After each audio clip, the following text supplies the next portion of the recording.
അഗ്രേ പശ്യാമി തേജോ വലയിതരൂപമെന്ന സ്വർഗീയ കാവ്യസുതൂകി.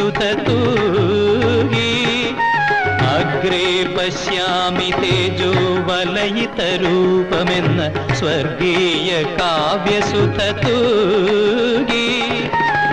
മേൽപ്പത്തൂർ കൂപ്പിയ വേദവേദാന്തസാര കൽപ്പകതരുവിനെ കണ്ടു ഞാൻ, കണ്ടു ഞാൻ.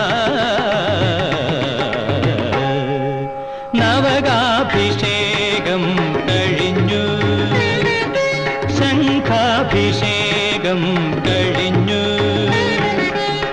നളിന വിലോചനൻ ഗുരുവായൂരപ്പന്റെ കമനീയ വിഗ്രഹം തെളിഞ്ഞു.